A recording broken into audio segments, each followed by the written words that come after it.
Hi again, folks. Let's move on this double bowing that we're working on. One thing I needed to touch on this video that I'm not sure that I made clear on the last one.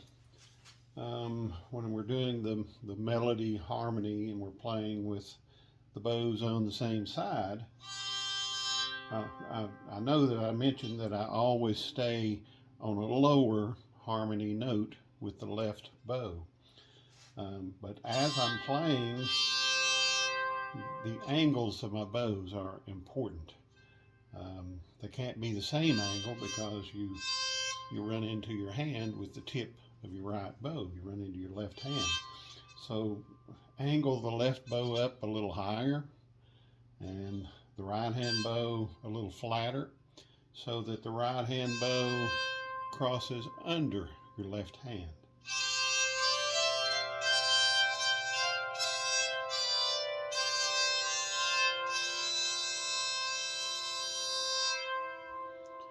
And that should keep you from getting tangled up. I suppose you could do that the opposite way and have the right hand bow come up a little higher, but and go above. But what works for me is to keep the left bow up high and the right hand bow at a low angle so it crosses under. So it's not interfering with the whole bow stroke.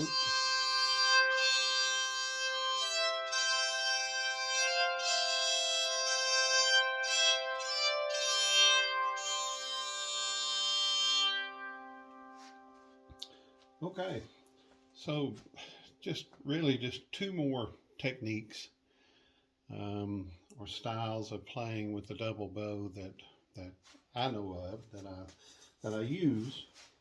One of them is very simple. It can have what I think is kind of a majestic sound. Is to keep the bows exactly an octave apart. So if I'm going to play a C, I'm playing the C here and the C here at the same time. And we'll go up the scale playing that an octave apart.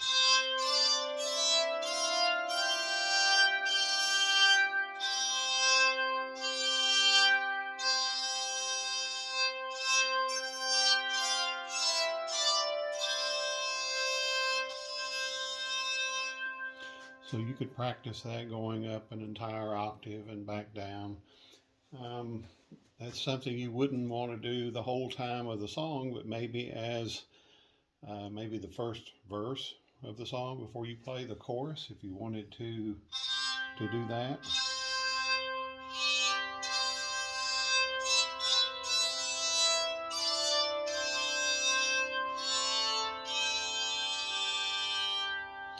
Now, to me, that is kind of hard to do. It's hard to stay exactly an octave apart. So when I do it, I tend to miss notes pretty frequently. But I do use that in some of my playing. It goes back to what I was saying about mixing up the techniques that you're using and don't just play the same technique for every verse of every song. Go from single bow to a harmony melody. You can use an octave apart. So practice that as far as staying exactly an octave apart. So if this bow plays a C, your left bow is going to play a C an octave down. So the lowest I can go like that is, of course, at the tip with my left bow, so which is G on this psaltery, and then my right hand bow is at this G.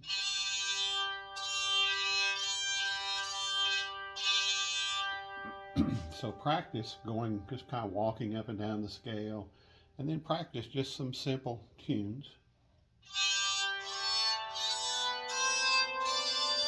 You notice that I've got the bows going the same direction. Both bows are bowing in the same direction.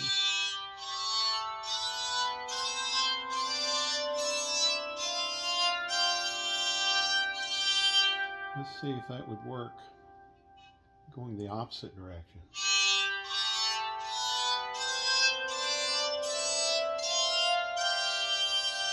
So it does. You can play it either, don't worry about the directions. I think for me, it's easier, most of the time when I do it, I tend to go the same direction with both bows. It helps me to keep everything separated that octave apart.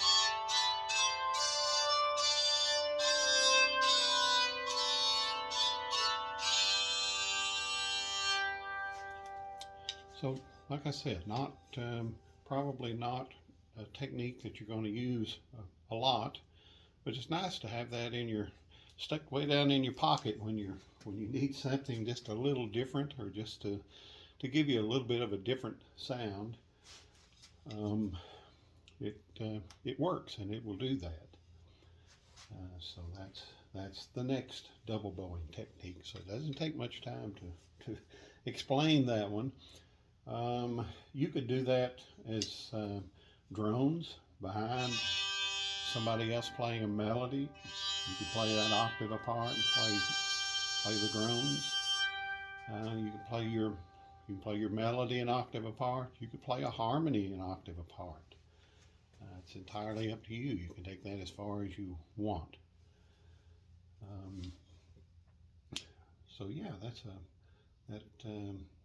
another technique. The last one that I'm going to talk about, and this one does take some practice, just like any of these takes a lot of practice. And I do encourage you to kind of work out some drills that you do, just to practice, like the harmony, melody. We talked about staying on a drone.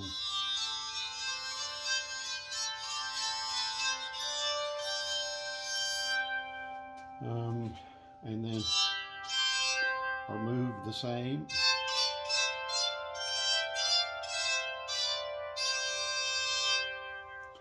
But you can work out some drills or some practice drills to get that feeling there. Remember the separating my hands so that they weren't moving exactly the same.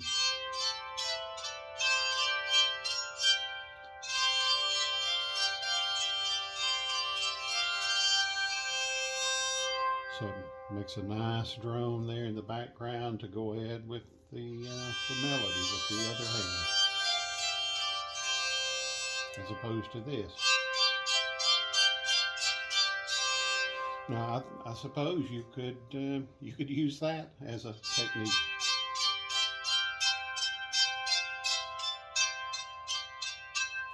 There's mandolin players, when they play, they chop on the offbeat. I suppose with the psaltery, you'll see a fiddle player with their bow.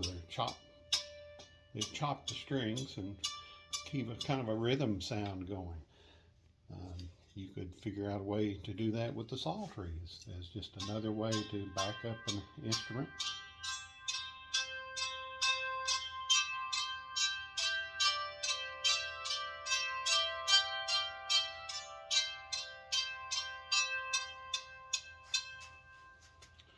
So I hadn't even thought of that one. That's a brand new one, and I just thought of a way that maybe you could use that.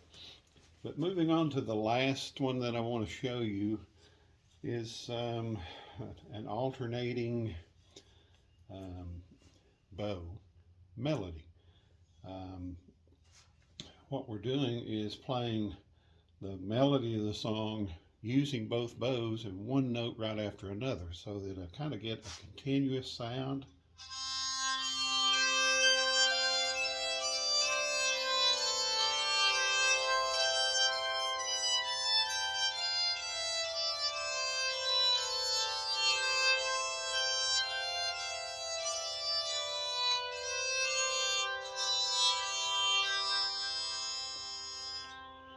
So when you're doing that, the bows alternate for each note.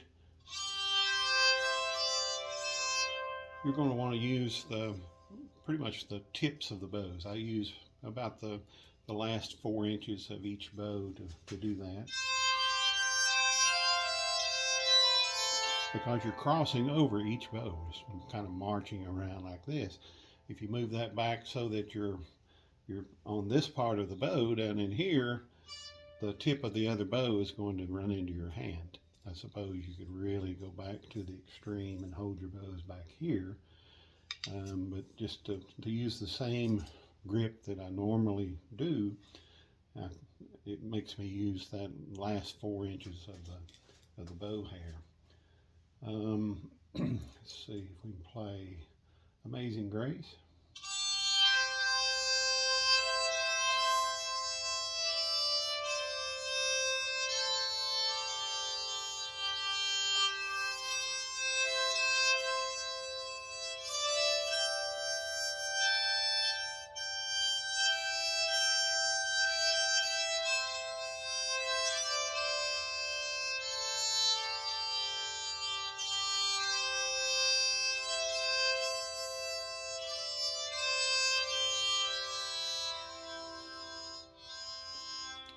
So if you can hear, it gives you more of a continuous sound. When you're starting with the first bow, just before you end that bow stroke, you start the next note with the other bow.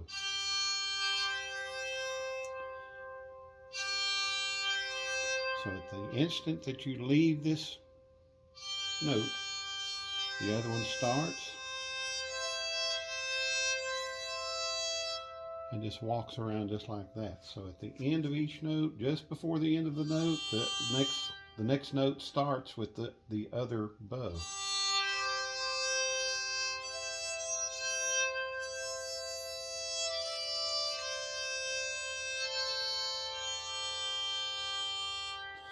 So if you think about that kind of a continuous sound, it's just a completely different sound. If you're playing with one bow, you've got that little pause in the note when you're reaching for the next note.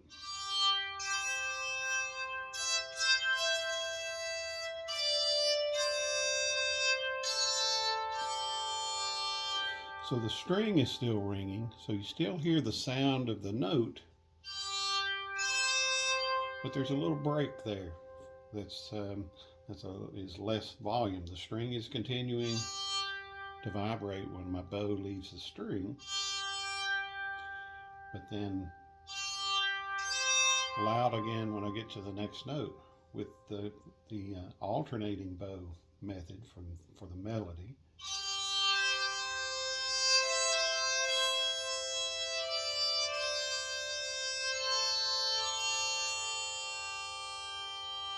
it's just a continuous sound. It's just a completely different sound, and I really like that.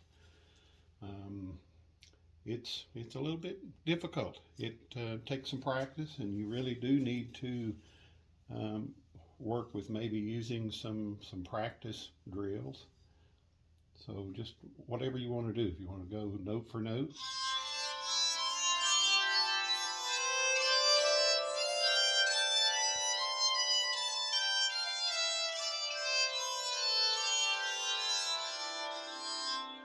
so the bow direction, you really don't have time to even think about that. It's just whatever feels right as you're doing that.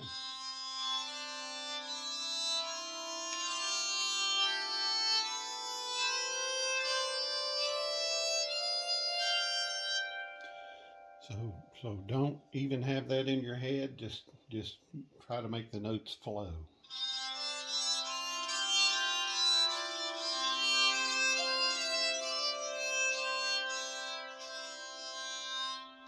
You could play an arpeggio. Remember the arpeggio? Start at C, play C, skip a note, skip another note, and then skip 2.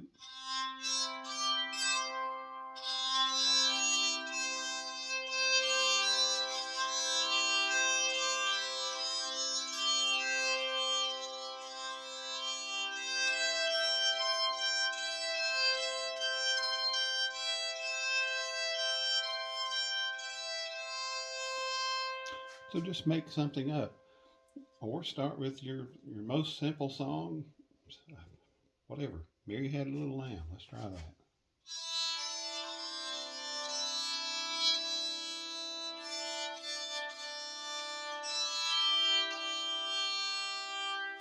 So what I'm doing there is I'm alternating the bows even on the same string.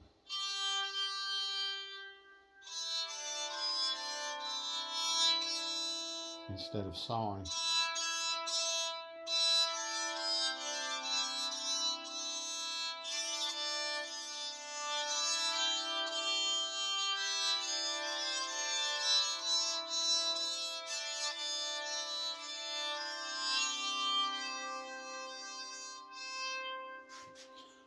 So lots of opportunity to get tangled up.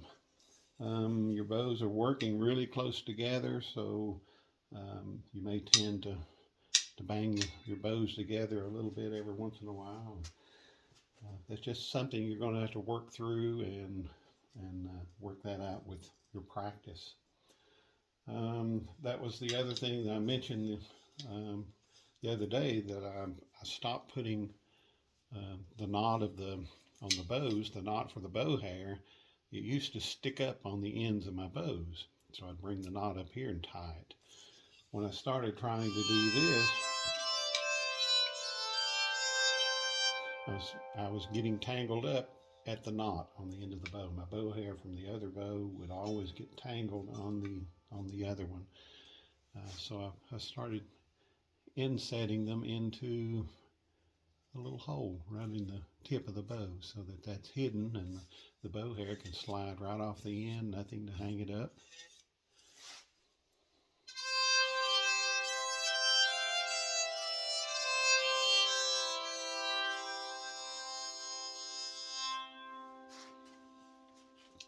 So, like I said, practice.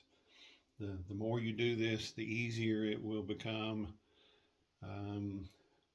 Work yourself up from the very simple songs to any song that you play, and play the melody.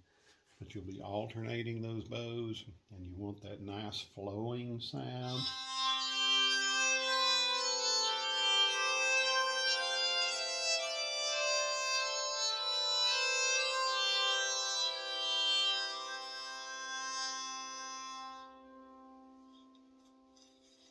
All right, good technique.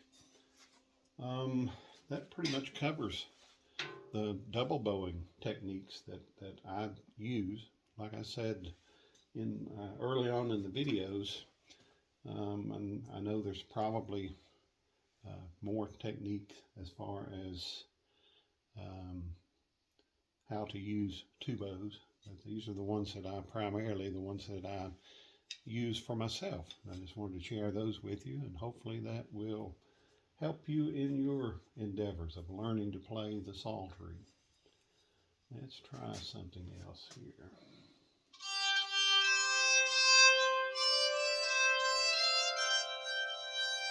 All right, that's a faster tune, simple guess.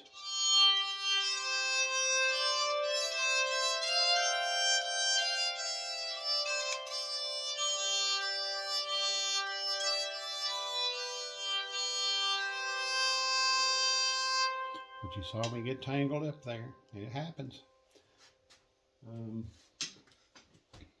But work at it. Have fun with it. I think in some of the next videos, or especially probably the next one is going to be on strings on your psalteries. There's a lot of confusion about what sizes of strings, the types of strings, the sizes of strings, how to measure them. So I'm going to be going over that pretty much in depth and show you how I do that and how to determine what sizes of strings that you can use on your psaltery, or what size you already have. So look for that in the next video. See you then.